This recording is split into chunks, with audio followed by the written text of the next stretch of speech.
Genade van God, ons Vader en Jesus Christus, sy Seun. Amen. U kan die plekke inneem, dankie.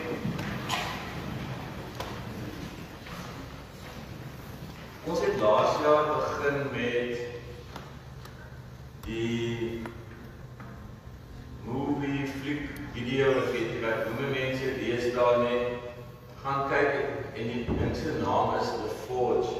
En dit het gehandel oor hierdie rebelse seun wat nou maar moeilik geraak het in die begin van tienerjare, veral na hoërskool, en hoe sy ma dan spesifiek vir hom gebid het. Sy ma was die eienares van 'n salon gewees en binne die salon het sy haar kliënte bymekaar gekry. En hulle het sommer so spontaan begin bid vir hierdie seun, en daar was ook so 'n ou maatjie gewees. En sy het spesiaal ingetree vir hierdie seun in die Here, en toe die pad wat die Here met hom gestap het, tot daar waar hy by geloofsbetuiging uitgekom het, waar die Here aangeneem het, waar hy van sekere dinge in sy lewe ontslae moes raak. En ek het gedink toe ons laas jaar dit gedoen het, dit gaan 'n eenmalige ding wees, want dit was spesiaal geweest, maar ek het hierdie jaar weer gevoel dat ons dit maar weer kan doen. Dit het regtig 'n mooi betekenis, en totdat die Here my anders lei, sal ek dit graag 'n instelling doen, oor as is verhou so ver moontlik, dat die finale jaar dan verder gaan om hierdie The Forge movie te kyk. So 'n paar Vrydag aande terug het ons hier op die beanbags gelê, en ons het smarties geëet, en ons het cupcakes geëet, popcorn geëet, en ons het soms so 'n bietjie tyd saam met mekaar spandeer, en toe ook na The Forge gekyk. Na die tyd het ons sommer net 'n bietjie gedeel met mekaar, wat het dit vir ons beteken, wat het ek geleer daaruit. En dit is altyd goed as 'n mens dan na hierdie rolprente kyk, dat daar altyd 'n nabetragting is. Wat het ek geleer, wat het ek verander in my lewe, wat het ek agtergekom. So daar's baie terapeutiese waarde ook in dit, en hulle het dit dan met my gedeel en met mekaar gedeel. En baie van die preek gaan dan ook, of die boodskap vanoggend gaan dan ook vanuit daai gedeelte, maar ook dan uit die gereed wees. So hulle het so 'n bietjie huiswerk gekry, en elkeen van hulle gaan nou hulle getuienis vir julle lewe. Ek het vir hulle gesê, dit kort getuienis, lang getuienis, dit wat die Here op hulle hart lê, dit wat hulle agtergekom het, dit wat hulle beleef het hierdie jaar, en dit gaan nie oor maar nie op die manier nie, dit gaan altyd eerstens oor God die Vader, aan hom kom toe die lof en eer. So julle soos julle daar sit, en julle so een vir een aan opstaan, die ander jy kan sommer daar by die werk is die mikrofoon kry, en dan ook jou getuienis gee as jy klaar is met James en dan net aangaan.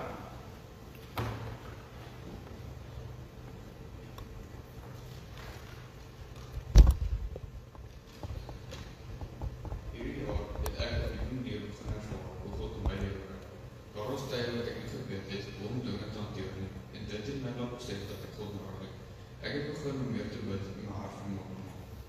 Met tyd het ek gesien hoe God met hom werk, wanneer ek gespannen is, en hoe ek my krag gee wanneer ek moeg raak.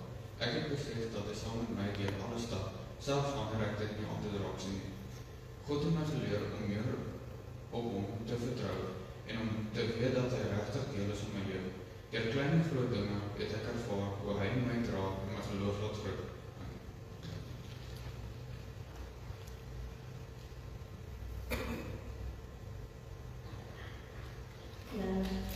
So my getuienis is nie eintlik hierdie jaar nie, dit is ongeveer as laas jaar. Blaai. Staan is met die foto's. Ek dink dat my gosh, the balance is really kan sien. Moeilike tyd. Ek was ook verlaat. Ek het 12 jaar gehad, wat things. Dis maar by jou staan as jy ook.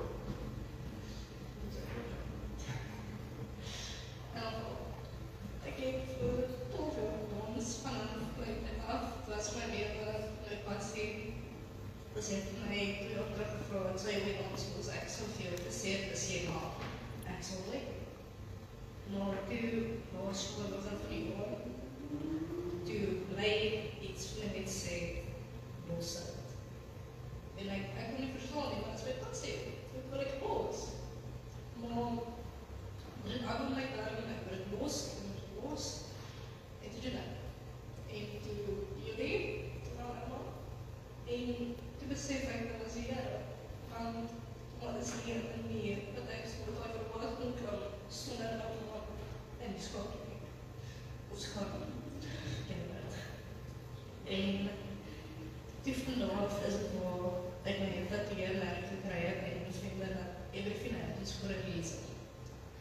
Want vandaag het God my net bewys, hy sê vir my iets op is 'n gedagte, dis iets wat jy in die kleine moet doen, en jy dink, dis maar net, dis 'n coincidence, dat jy dink of dit gebeur, maar dit is nie. Alles gebeur vir die Here, wat is God. Jy verstaan jy die Here nie, maar mens nie, kom God maar uit en hy is vir jou. So dan Kevin, verskoon die Heilige.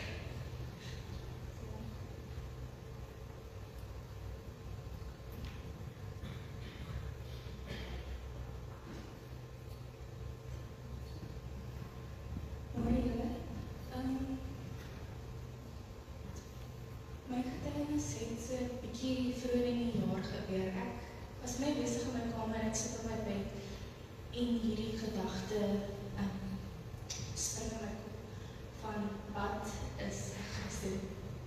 En ek dink terug en ek dink myself als op wat 'n Christen doen, soos Bybel lees, bid, die wonderwerke van God te versprei met ander, te deel met ander, en ek voel so nou die trane in my oë.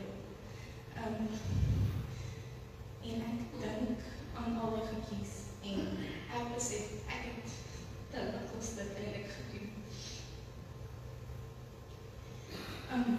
So ek het, daar sal nie begin help, van ek dink terug, hoe kan ek myself 'n Christen noem, as ek nie eers die basiese goedjies doen wat 'n Christen moes leer is al van kleins af nie. En my ma kom in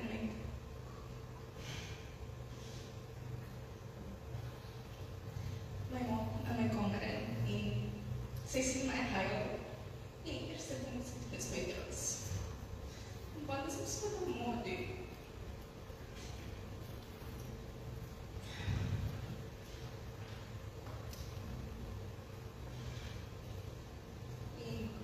Sy het my die advies gegee om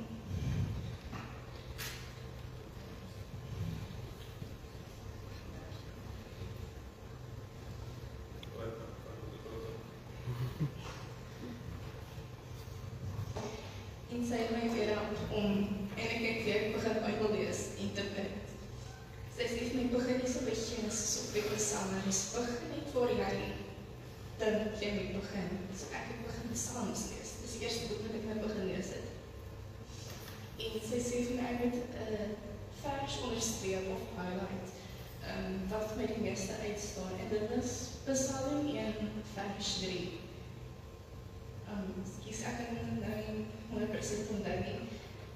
Maar dit het my so getref, want die dag daarna, was 'n Sondag daarna, het meneer gepraat van iets met die kindermoment. En meneer 'n appel vasgehou en die mense net die appel sien en nie die tak wat daar gelê in die boom nie. En dit het my so afgetref, ek amper hier so in die kerk gehuil.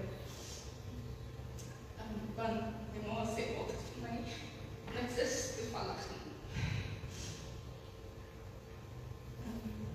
September maand was ek by die feesgespreekkamp in Jeffreys Bay. En ons is iets in die 90's, kinders, tieners, wat daar so is, wat verskillende families, maar almal een in geloof. En ons het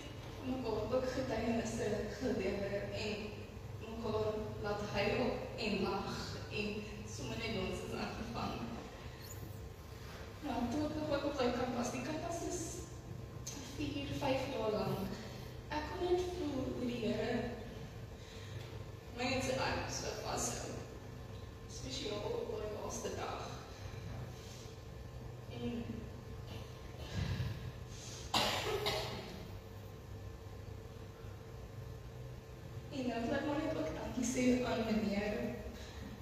Meneer het my gehelp deur hierdie jaar en die vrou. En my vrou geantwoord het. En my geld te verstaan as ek my Bybel lees.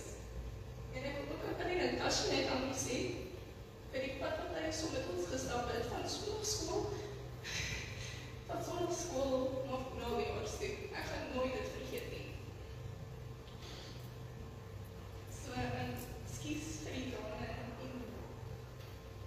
vir my stem wat sy skit. Maar dit was maar 'n wonderlike jaar en ek gaan nooit die mooie jaar tot die 25 vergeet nie.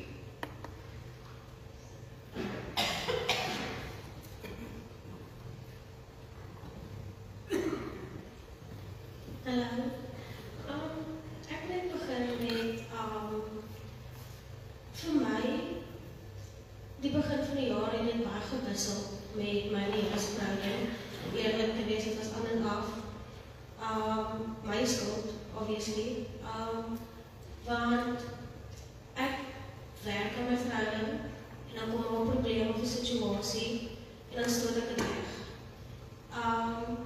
En dit was vir 'n redelike ruk wat swaar gegaan het. En tot een van my beste vriendinne met my gepraat het, Sharnay Bouwer, waar sit my op oorslaap. En iemand het al gebel wat sy 2 jaar laas mee gepraat het, net om vir haar te sê, sy het 'n droom gehad, die Here praat met haar, sy moet die vers lees en dit is hoe haar week gaan loop. Ek het toe met haar gepraat, daaroor hoe my verhouding met die Here is, dat ek wil werk aan. Dit was emosionele talk en alles.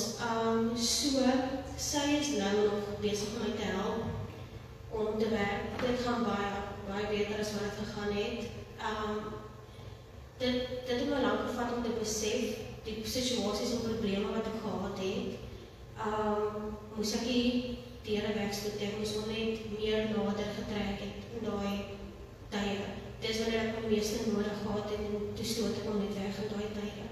So, ek is besig om te werk daaraan, dit gaan baie beter as wat het gegaan het, maar ja, wil maar net sê, ja, dankie.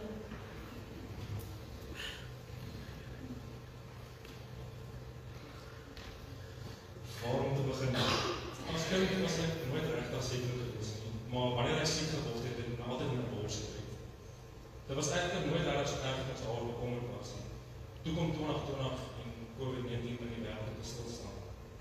My borstoestand was gesien as 'n kommermitheid. Toe ek het 'n hoë risiko gehad vir komplikasies indien ek COVID sou kry. Toe die inperkingsverslag was, het ons weer terug skool toe moes gaan, was die logiese keuse om my eie gevoel te hou. Online skool was my voorland en terwyl was die skool van keuse. Aanvanklik het ek moeilik aangepas. Al die kinders was weer, of al was ek nie weer. Toe ek eers my voete gevind het skool amper werklik geword. Maar iets was nie reg nie.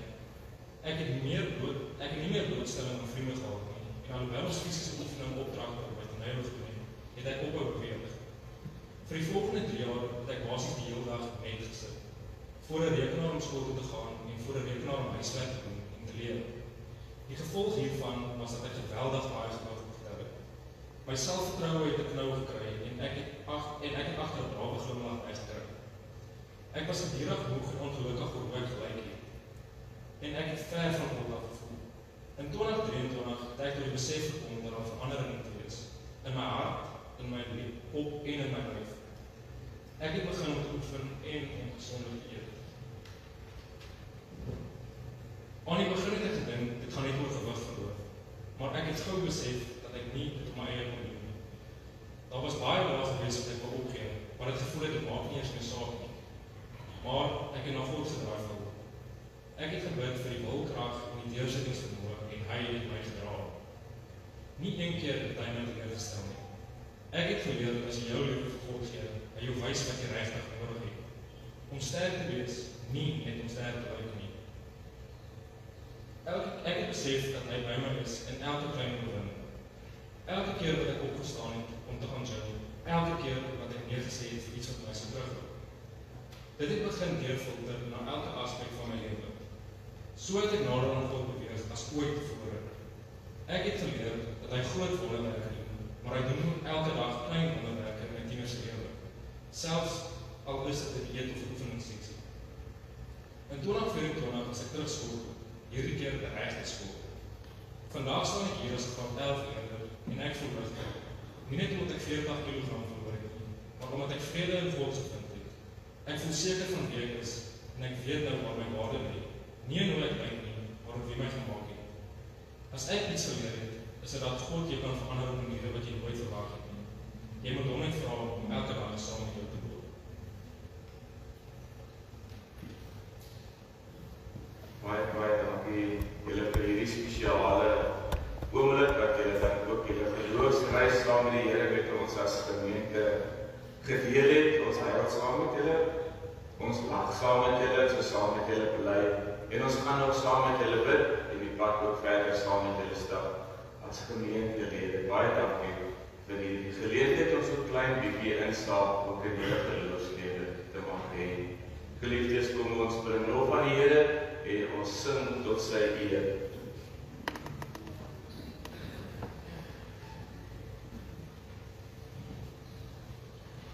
Thank you.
Bybel saamgebring het, en ek wil nog by 1 Petrus hoofstuk 3.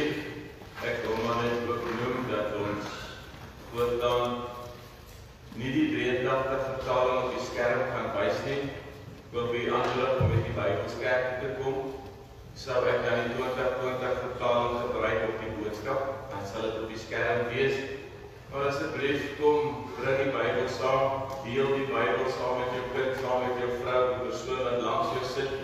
Deel asseblief die Bybel en kom ons kom ook in die gewoonte om met ons Bybelskerk te kom. Ons sal nog die 83 vertaling gebruik, so ons welkom om daar die vertaling saam te bring, anders sal ek dan die vertaling op die skerm sit, sodat ek dan die gedeelte uit lees. Kom ons raak net stil, Hemelse Vader, met die woord ook voor ons, en die woord wat ons nou gaan hoor, maak dit rustig in ons, Here. Mag ons net die kalmte en rustigheid en die vrede ervaar. Mag ons afskakel van die dinge daar buite, dit wat ons aandag en fokus wat U wil wegtrek en weglei. Here, ons wil net aan U voete kom sit en sê, spreek Heer, U diensknegt luister. En o Heilige Gees, wat ek hierdie boodskap onthou, sê vir my wat op my van toepassing is, help my om die regte ding te doen en te sê en te dink, Here, ek gee myself opnuut aan U oor hier voor die nagmaalstafel wat ons later by gaan aansit. Dankie dat U my sondes vergewe en dat dit moontlik is deur die bloed van Jesus Christus.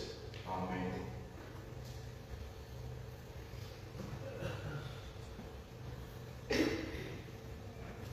Wie sal julle kwaad aandoen, as julle beywer vir wat goed is?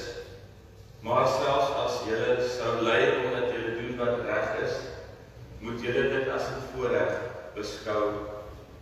Moenie vir mense bang wees nie, of julle wat afskrik nie. In julle harte moet daar net heilige eerbied wees vir Christus die Here.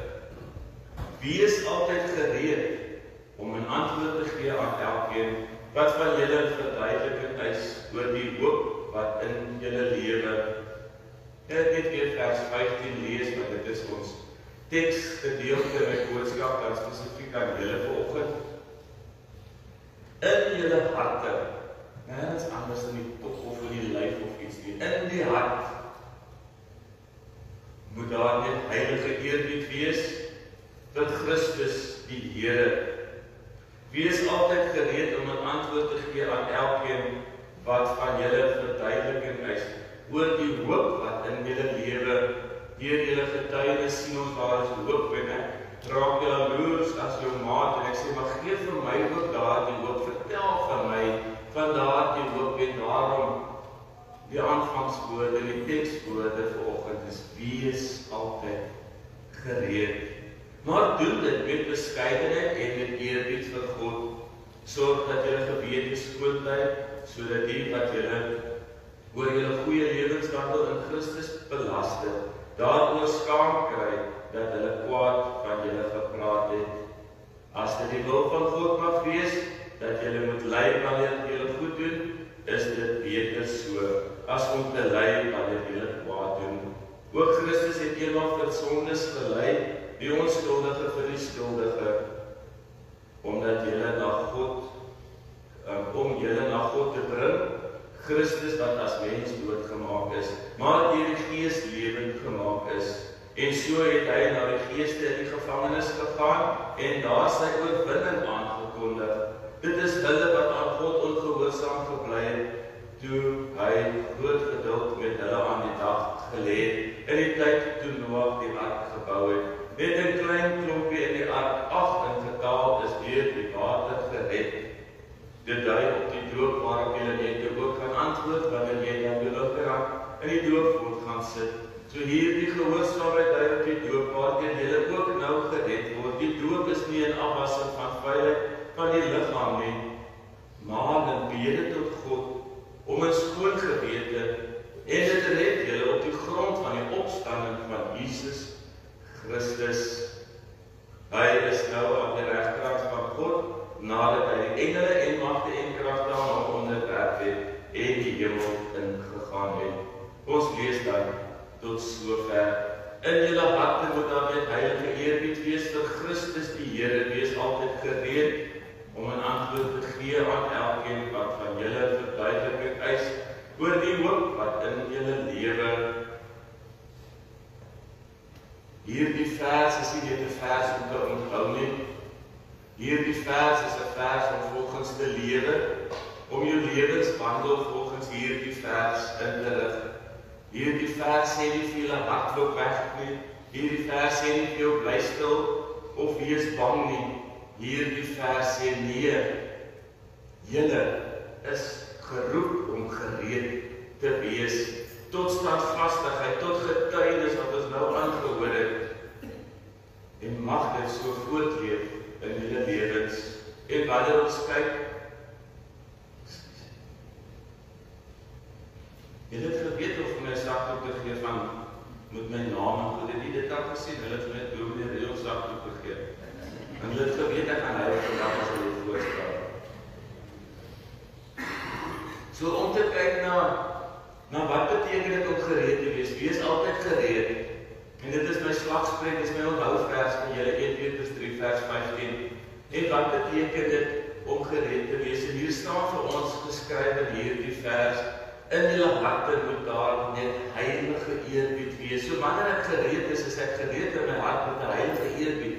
Met niks anders nie. 'n Heilige eerbied is ek gereed met God se heilige eerbied. Nie my eie eerbied, my eie status, my eie gedagtes nie. Ek is gereed in my hart met God. Om gereed te wees begin nie by jou mond, jy begin by jou hart.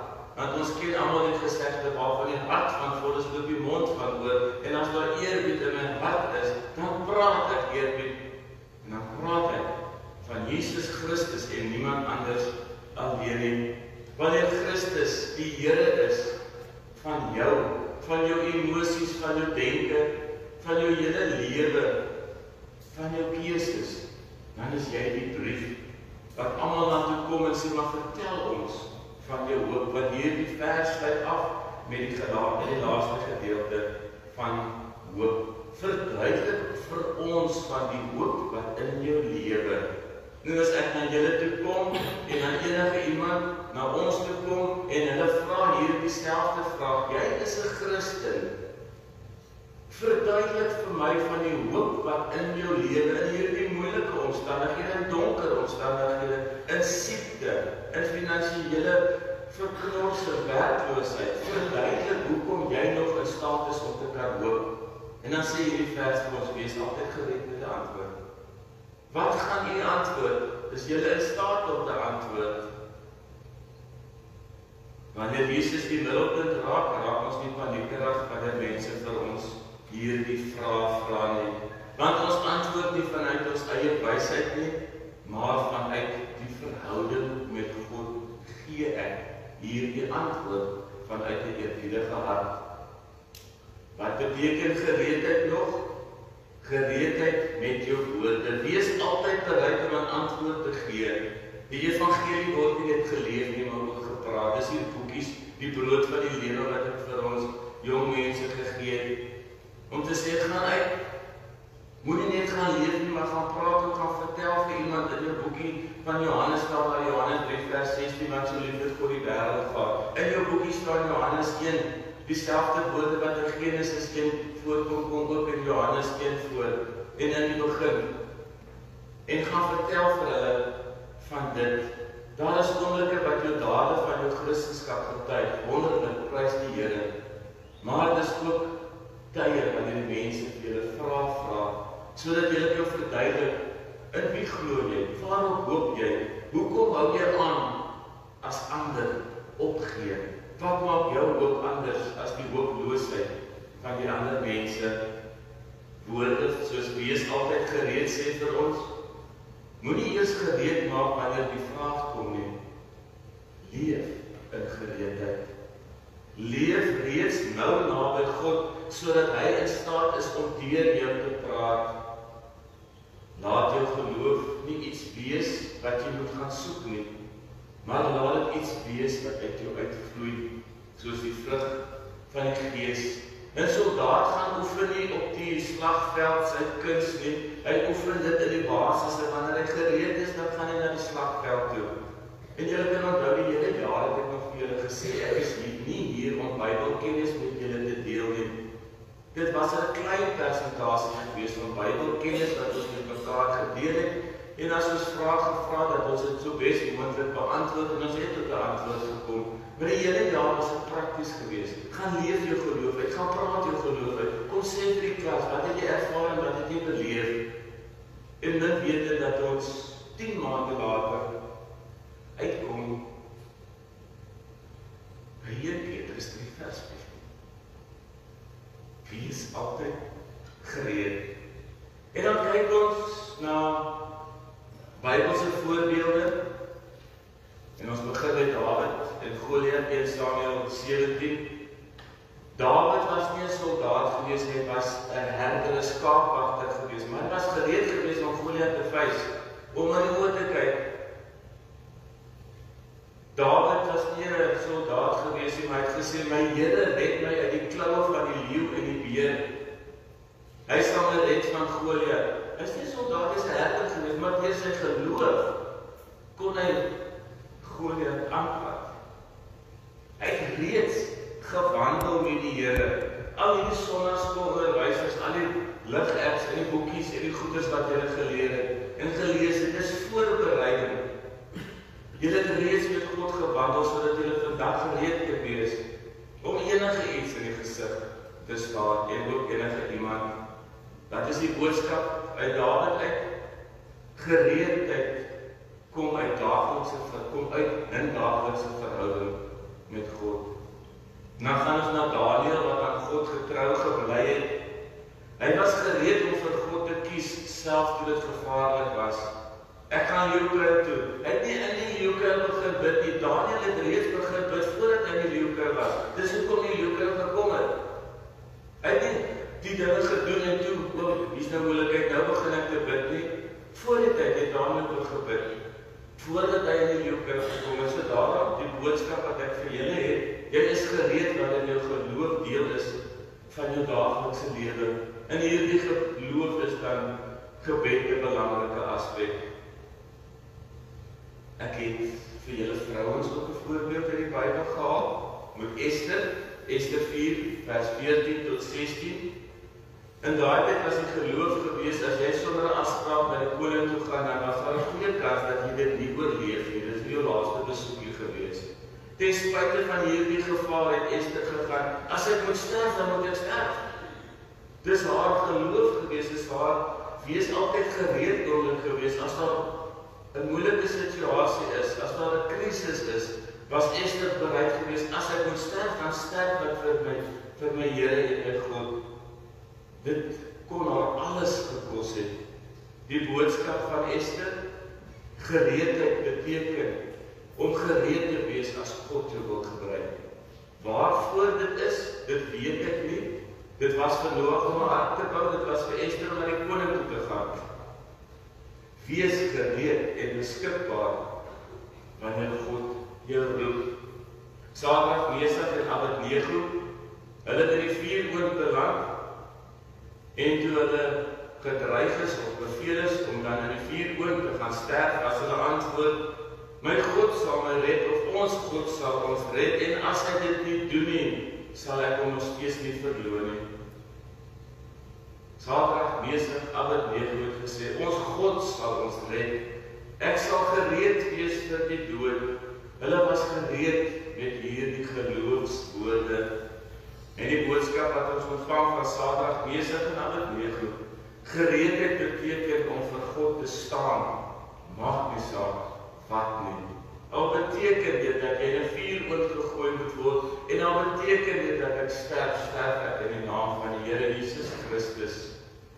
Nuwe Testamenties, Petrus en Johannes wat getuig sonder vrees, Handelinge 4 vers 19 en dit wat daarop volg. Hulle sê, ons kan nie swyg oor wat ons sien of hoor het. Ek het net ook gesê dat wanneer ons gereed moet wees, is dit nie net ons dade nie. En hier kom Petrus en Johannes en sê, maar ons kan nie swyg oor die dinge wat ons sien nie. Dit wat jy in jou lewe gesien het en beleef het, jy dit nou getuig. En vir die mense gesê, maar kyk stil net nou oor, ek wil dit vir julle sê, ek wil dit met julle deel. En dis het Paulus en Petrus en Johannes gedagte wat julle dan geopenbaar het, gedrag wat julle geopenbaar het. Petrus en Johannes se boodskap is gereedheid beteken om oor Jesus te praat selfs onder druk. Want hulle het gesê, ons sal nie swyg nie. Daar gaan niemand wees wat ons stil maak nie. So mag julle op onder moeilike omstandighede reg wees om die naam van die Here te verkondig. Die 10 meisies met hulle lampe, 5 was gereed, 5 was nie. Die boodskap van hulle was, wees waaksaam en voorbereid, want jy weet nie wanneer die tyd kom nie.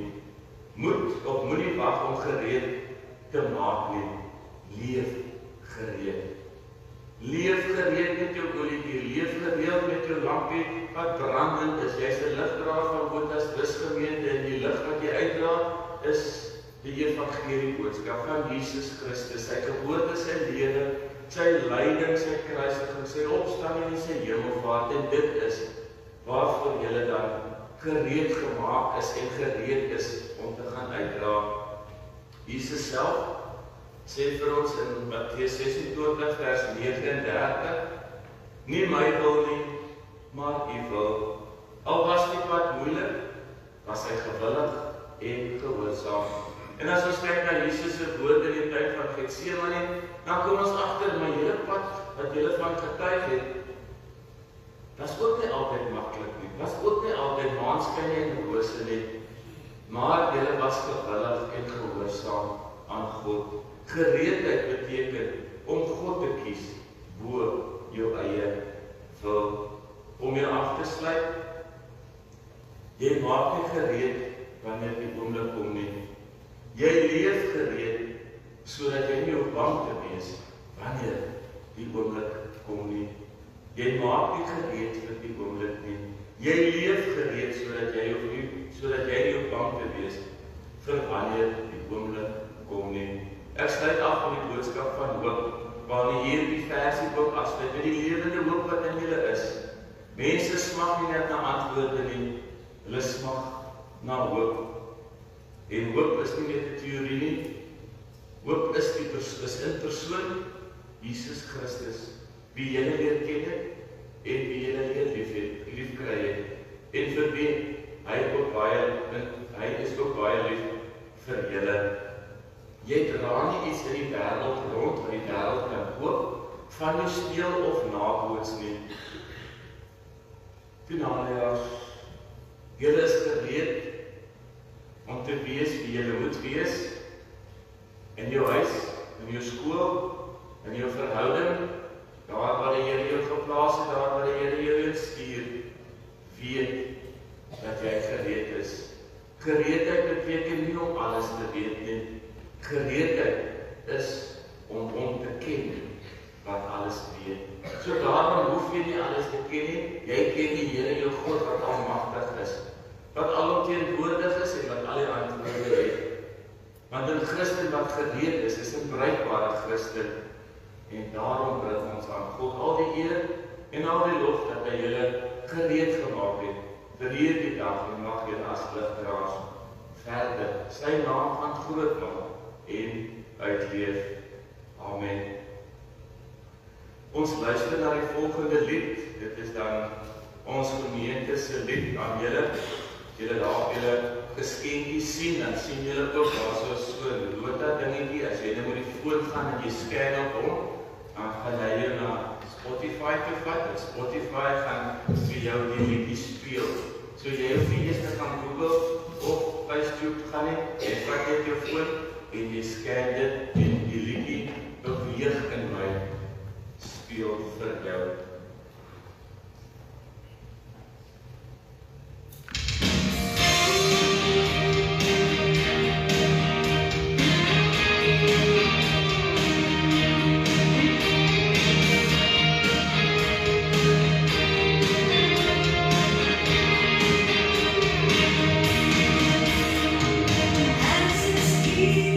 Maar van de kom, die aarde draai en ik cirkel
deur die werking van die Heilige Gees in julle beweeg, dat julle nie die Gees onderdruk of teenstaan nie. Ons kom nou by julle oomblik, die belydenis van geloof aflegging. Dit is eerstens waar julle as verbondskinders geleentheid gegee word om vir die gemeente bely dat julle Jesus Christus aangeneem het as julle persoonlike verlosser en saligmaker. Julle gaan dan rekenskap gee deur te sê, maar ek glo in Jesus Christus as my persoonlike verlosser en saligmaker. Die doopvond is hier, jy gaan jou handjie insteek, jy gaan die kou water voel en gaan jou herinner aan wat ek is 'n verbondskind. Jy kan nie die dag onthou wat jy gedoop is nie, maar dit gaan jou net herinner, maar ek is nie alleen nie. Ek is 'n verbondskind. Nog voordat ek kon kies het Jesus Christus my gekies. Die doel van die belydenis aflegging is die volgende: met die mond bely jy wat jy met die hart glo, naamlik dat Jesus Christus jou Here is.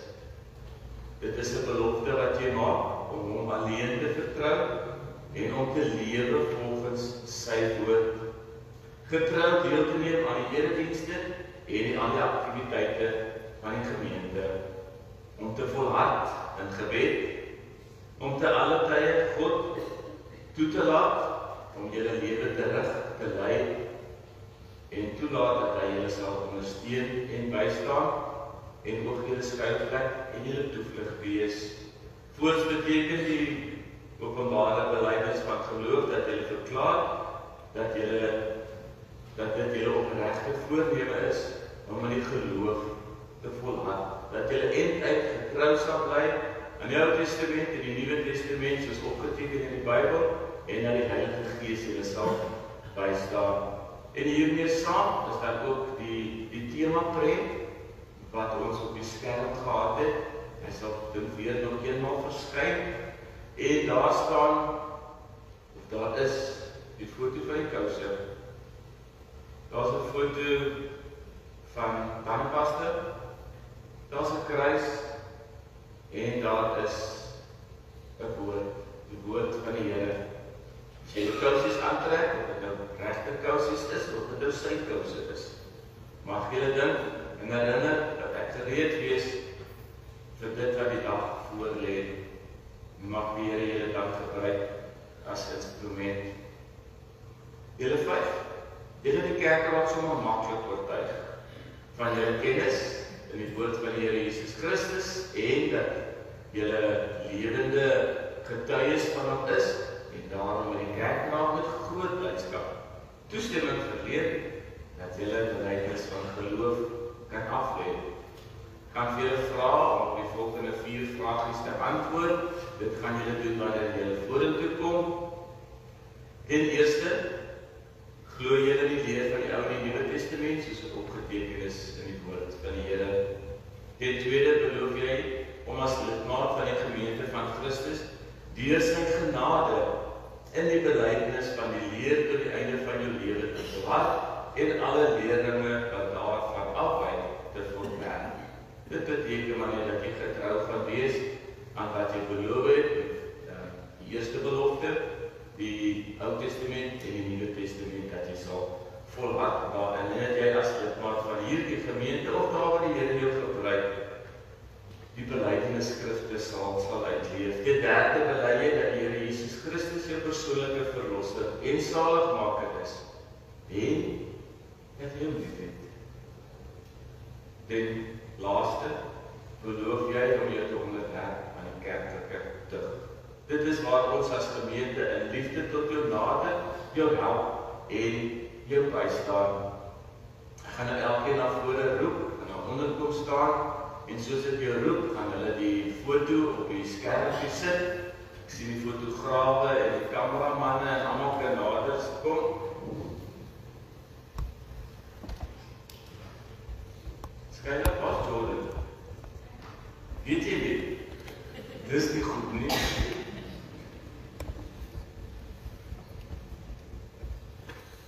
En nou weet jy ons kan.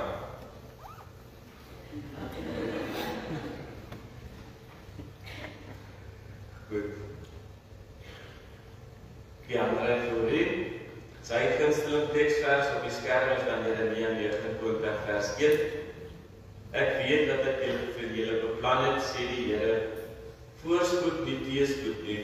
Ek wil vir julle toekoms gee in verwagting. Môre keer.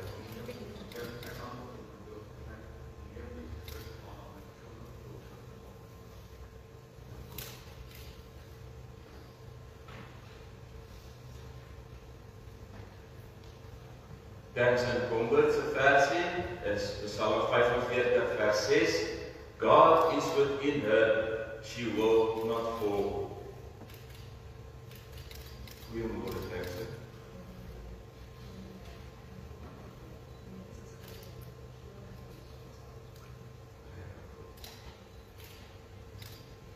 Wat is kan ek miskien daai mikrofoon kry dat hulle net die gemeente kan hoor as doen dat jy net Tanya of Tanya kom.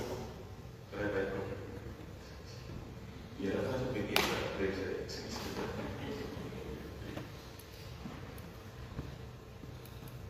Nikita Swanepoel, Joshua 1 vers 5 en 9. Die Here sê ek sal by jou wees.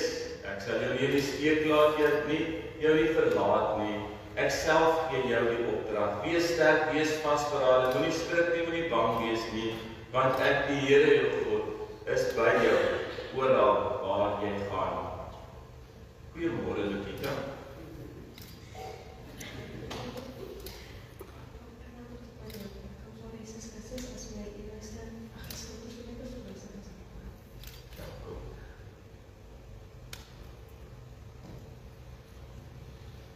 Ja, na Miller, Deuteronomium 31 vers 6. Hou moed en wees dapper, moenie bang wees nie, moenie vir hulle skrik nie, want die Here julle God gaan saam met julle. Hy sal julle nie in die steek laat, julle nie in die steek laat nie, julle nie alleen laat nie. Goeiemôre Jana.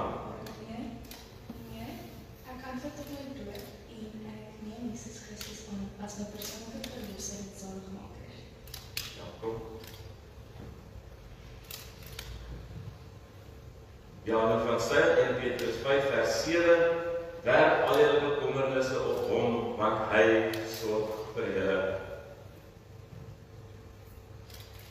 Môre Johannes. Dominee, ek neem Jesus Christus aan as my persoonlike verlosser en zaligmaker. Ja, kom.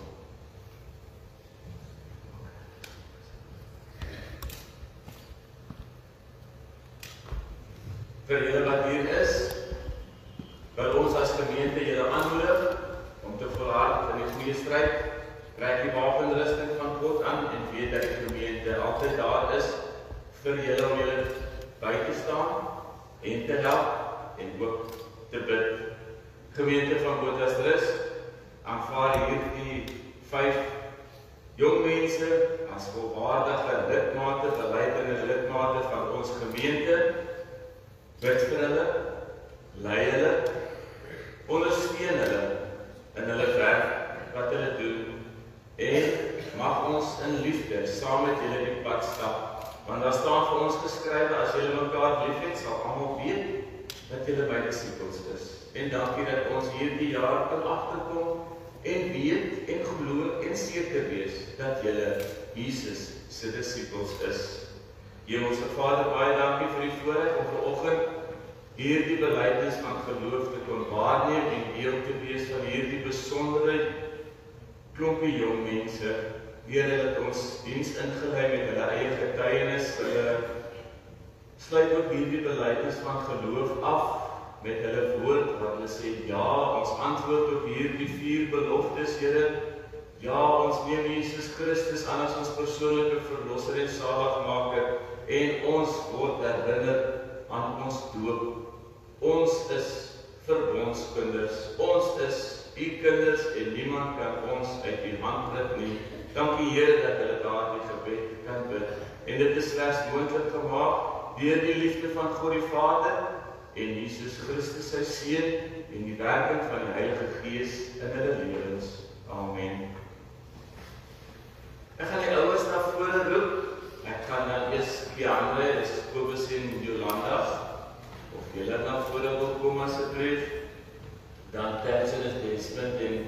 Margaret, Jana, Senie en Belana, en dan het ons Nikita, Natasha en Leon op julle na vore kan kom, en Janus, Connie en Boetet op julle na vore kan kom. Julle kan soms so agter hulle staan.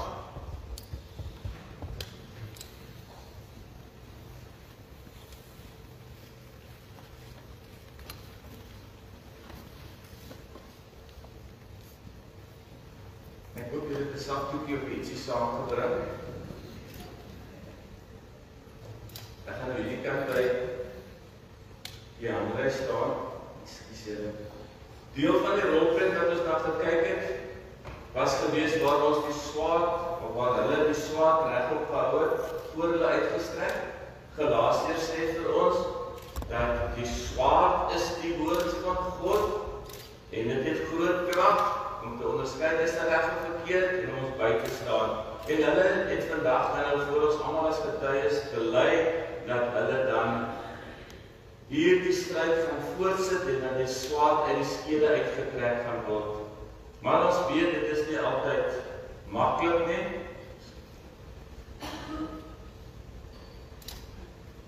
En vandag is dit maklik, en hulle weet dat hulle dit maklik gaan kan doen. En dan gaan ek die ander as 'n voorbeeld gebruik, en dan later wanneer dit swaar raak, met die volgende keer gaan ek vir julle vra om by te staan, en ek gaan vir Bertus vra namens die kerkraad as voorsitter, as teken van die kerk se ondersteuning, die kerkraad se bystand, en dat hulle ook, dat ons dan ook, ons jong mense, gaan bystaan en vir hulle bid.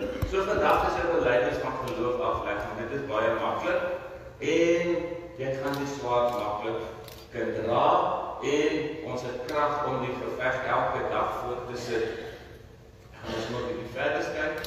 Soos ons dan sien dat dit moeiliker raak om van die swaard beweeg, en die armpie begin heen en weer te skud, en as ek hom nog so bietjie verder uitvat, dan dink ek hy gaan nog vir lank kom hou nie. En wanneer ma en pa in die kerk sien dat die swaard swaar raak, net een vinger die gemeentelede. Is net een uitdruk. Is net een bietjie op. Hoe voel ek maklik? Bietjie beter as nou.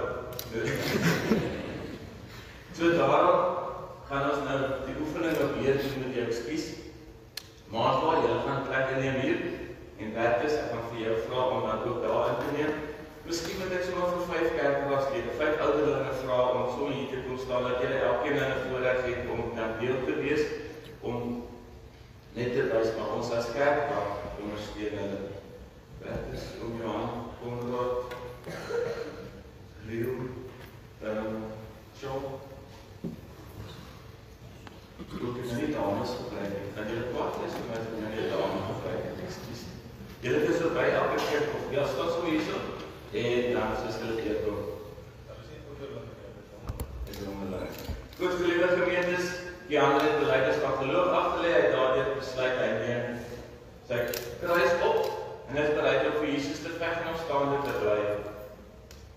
En soos dit swaar te raak, kan julle dan bystaan, en ma en pa kan help, as ook die kerkraad. En wanneer hulle help, dan maak jy maar smile keer. Die ander, want dit is verligting, dit is maklik. So mag dit dan ook so wees. Dansen, ek gaan nou vir julle vra, om deel te wees. Ek gaan nou vir elkeen ouder, ek weet die ouderling is nou so gretig, om hulle allemaal te help. Hy gaan net once upon a time, moet julle elkeen vra. Goed, so ma pa, is julle gereed om te help? Ek gaan net sê daar so. En jy is gelukkig ma en pa se bystand. Goed, dankie ma en pa en Bertus. Dankie julle by hierdie kant gaan staan. Dansen. Margaret en Desmond. Julle kan ook so hier staan, julle weet nou hoe werk. So ek gaan net kyk om jou aan. Jy kan nou ons ek verander nodig. Sy gaan eers net kyk so. Sy gaan ook eers dit kan doen. So wanneer nodig, ek sien die ander people gaan beheer en die swaard wat gaan stap, dan kan julle ook dan inkom. So is 'n week verby, nog nie kom, hy is nog vasgesloot, hy is 'n sterk wil, hy en nou kom ons agter, dat ma en pa gaan ingryp, jy kan maar sê, asseblief, dan sê nou vir hom op bystand gee, en dan gee die kerkraad en ouers bystand in die proses. En dan gaan hy sommer terug, dan maklik toe. Daar sê, baie dankie, Senior te Lana, want julle is sommer daar gekom asseblief. En dan kom Johan, baie dankie vir ons op 'n Konrad vra. Ja, jy draai dit ook met 'n smile. Wel dan. Dan sal ek maar sommer vinnig vir jou iets kyk. Dis reg. En dan kom tot hier sit. Wanneer die lewe swaar raak, wanneer ons siekte ervaar, wanneer jou boyfriend jou hart breek, dan is dit moeilik. En daarom glo ons en vertrou dat almal ook jou kan bystaan. As jy koppies skit, dan gaan mamma asseblief kom help mamma pappa.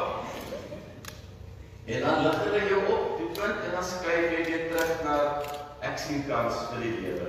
Baie dankie julle vir julle ondersteuning, hulp en bystand. Nikita, Leon en Natasha, dit saamkom asseblief. Sjaak en jy staan.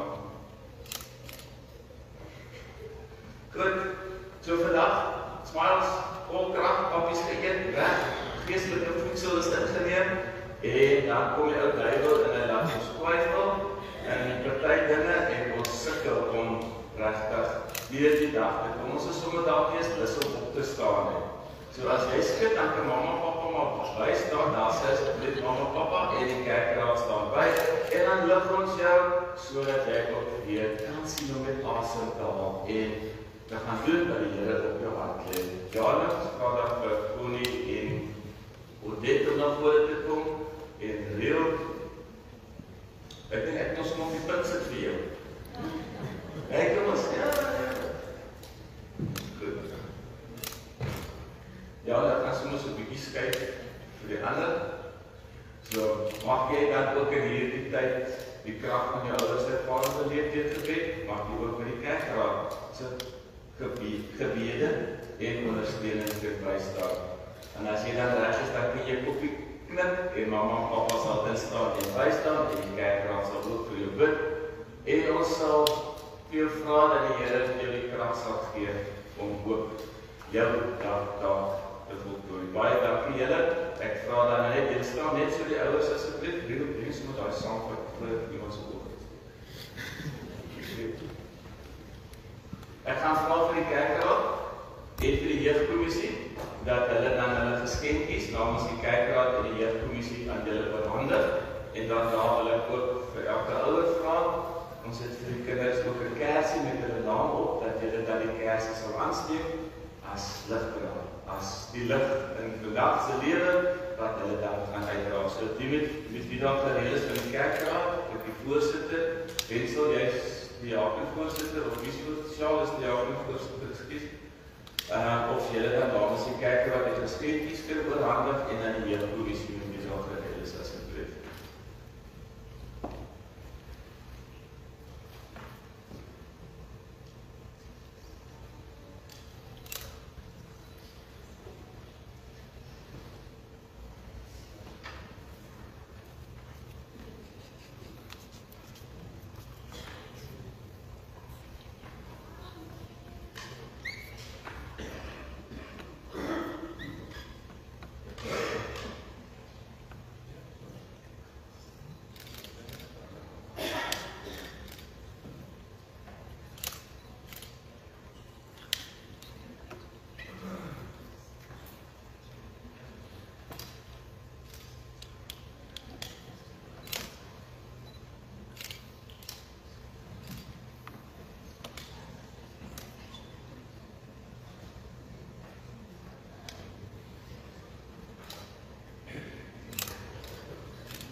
Is daar dalk 'n ouma of 'n oupa wat hier is vanoggend?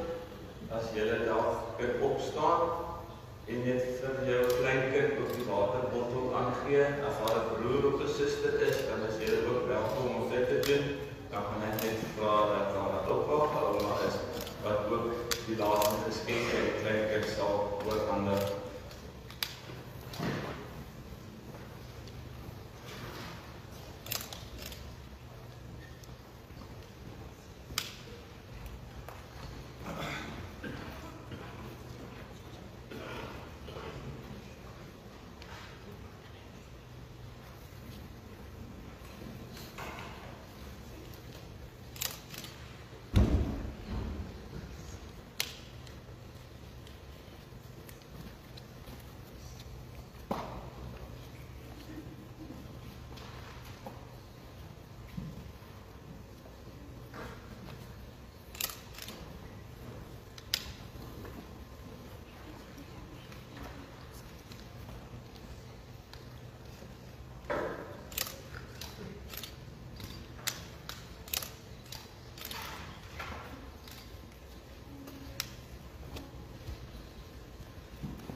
weer eens baie geluk aan julle en ouers en oumas en oupas en familielede, girlfriend, boyfriends.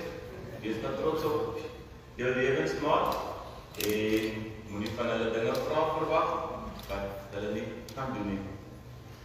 Baie dankie ouers, julle is verskoon. Julle kan ook skies. Ek gaan vra dat elke ouer dan sommer die kersie aan sal steek van die finalia van die kerkesang en so word die liggies in Botas rus en die donker kerk vanoggend so 'n bietjie helder dit gemaak deur die lig van Jesus Christus wat in elkeen van hulle skyn.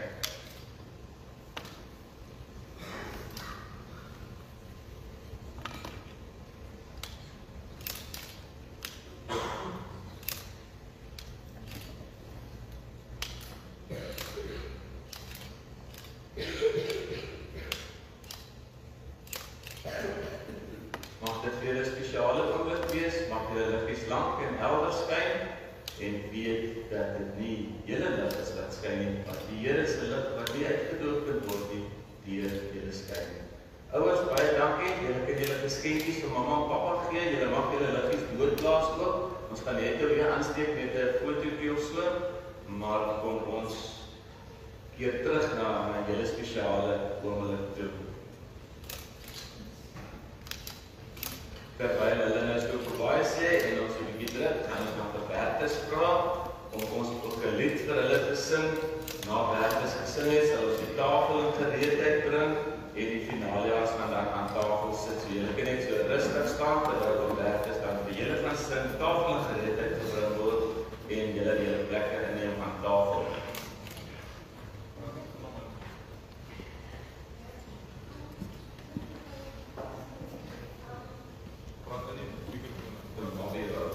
Okay. Ons het 'n geskenk vir meneer, om net vir meneer te sê dankie. Ons het meneer vir ons gedoen het en meneer ons help het. So, ons het meneer se geskenk.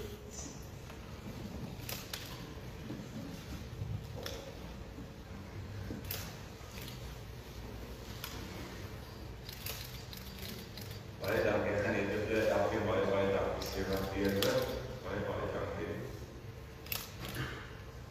Die bose dit vat iemand op pad uit.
Die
Terwyl die tafel gereedheid gebring word, gaan ek nou sommer die ouderlinge en die diakens en kerkraadslede met wie daar bereeld is, dat hulle die tekens sal uitdeel. So wanneer ons dan deur die formulier gaan, dan het jy die tekens by jouself. Vir my is dit net iets besonder as ek 'n stukkie brood in die hand het, of 'n glas in die hand het, dit is daar op die bank, en ek kyk daarna. Dit is net vir my so nader dat die Here sal dan sommer by my inlei in die bank ook is. Ek vra dan die ouderlinge en die diakens, die rooi is die wyn en die wit is die druiwesap, so u het dan die keuse wat u wil gebruik.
oorgeslaan is met die bediening van die wyn of die druiwesap.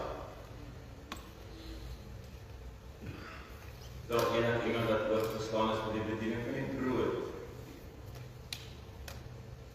Dankie aan die diakens en die kerkraadslede.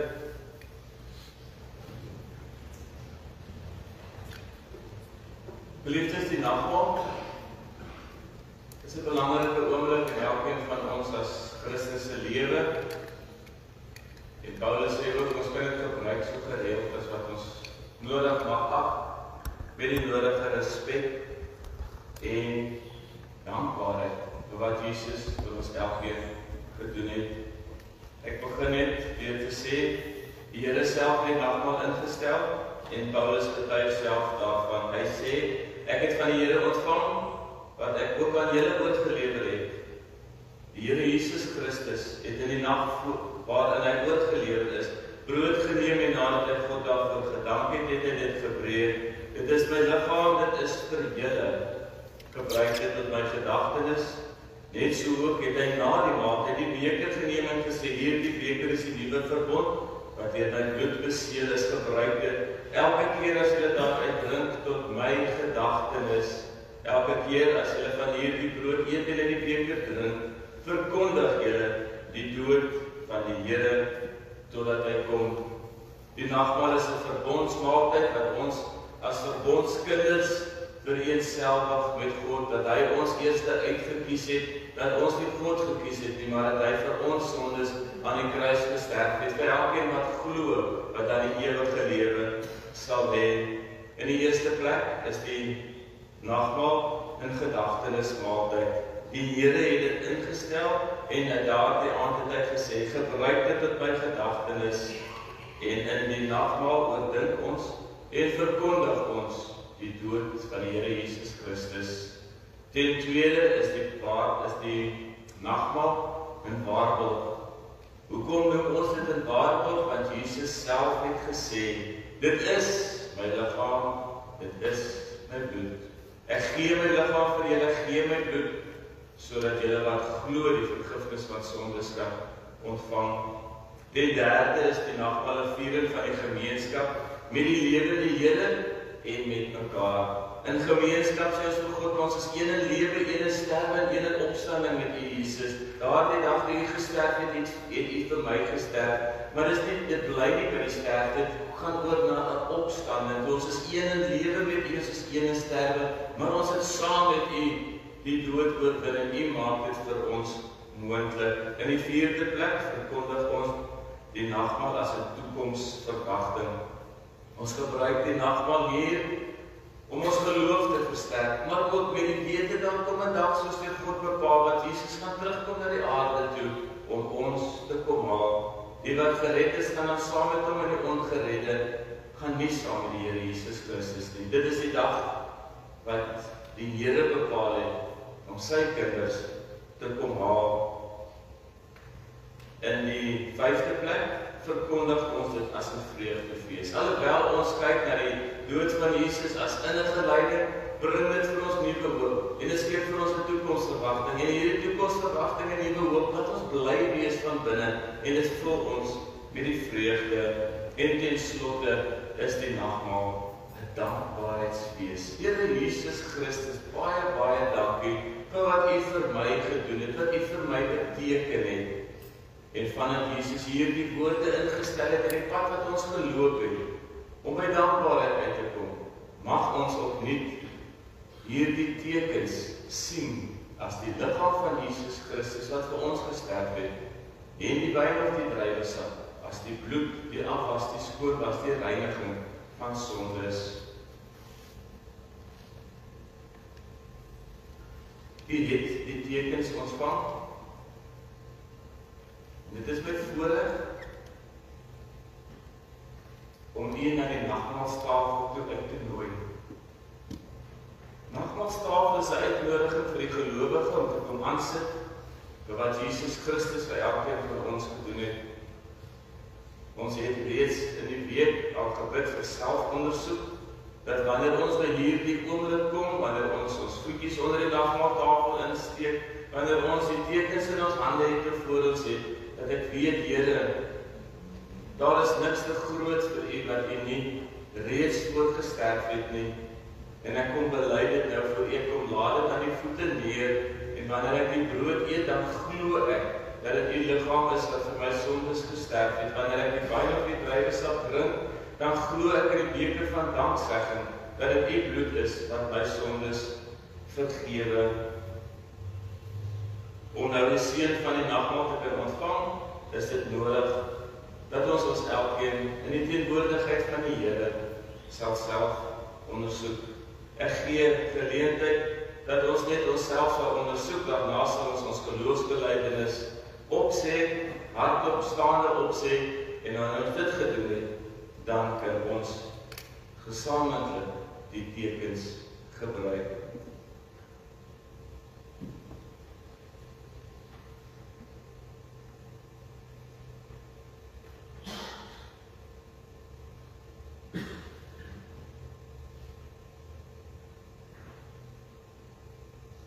Kom ons staan.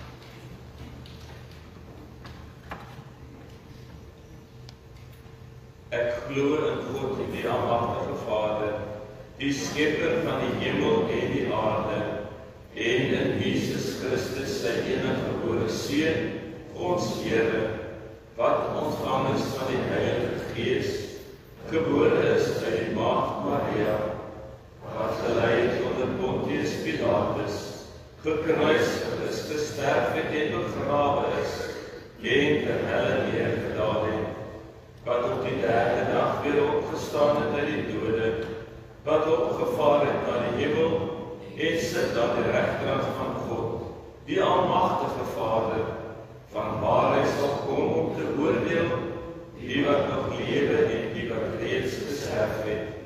Ek glo aan die Heilige Gees, ek glo aan 'n heilige algemene Christelike kerk, die gemeenskap van die heiliges, die vergewing van sondes en die opstanding van die vlees en ewige lewe. Amen. Jy kan die plekke inneem.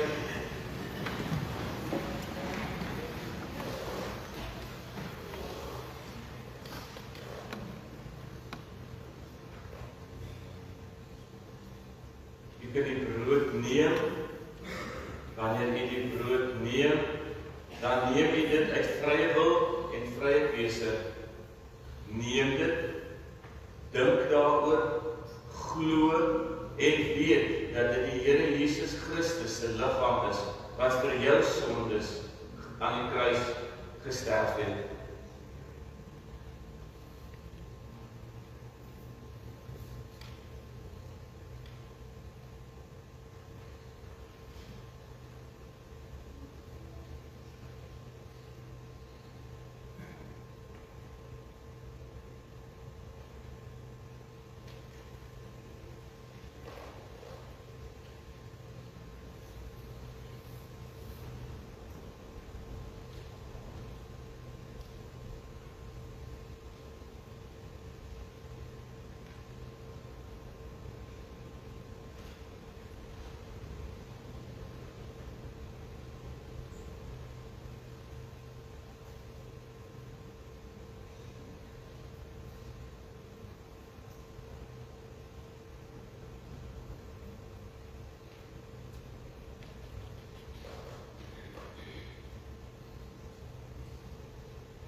Die beker van danksegging is die bloed van Jesus Christus, wat vir ons sondes aan die kruis gevloei het, ter vergifnis van ons sondes. Neem, drink, glo dat dit sy bloed is, wat ons sondes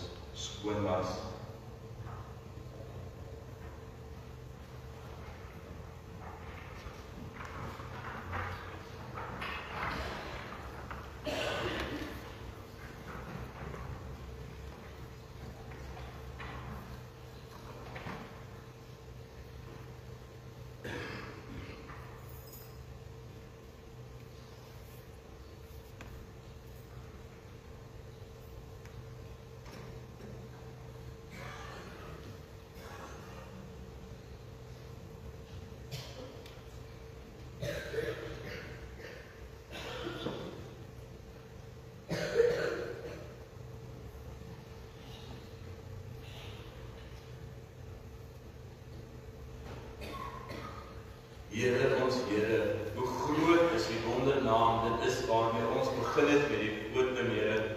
Ons eindig af met hierdie lofprysing, van hoe groot is die naam, aan U kom toe al die lof en al die eer, Here.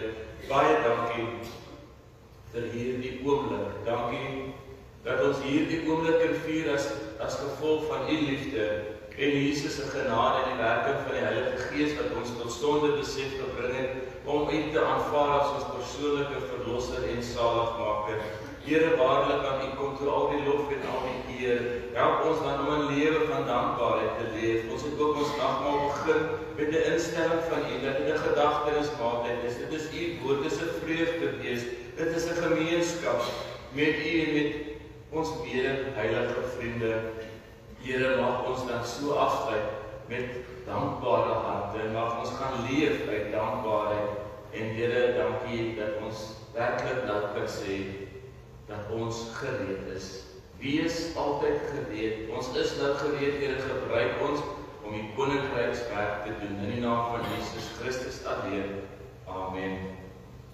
Kom ons sluit af met ons laaste lied. Ons staan vir die seën en dan kan u nog op foto's neem en gelukwensing aan die ouers en die finalejaars hiervoor. Baie dankie ook vir die geduld en tyd in hierdie diens.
Jesus Christus, die enigste Seun, is genadig en ons het die kragtige werking van die Heilige Gees. Mag dit so wees. Amen.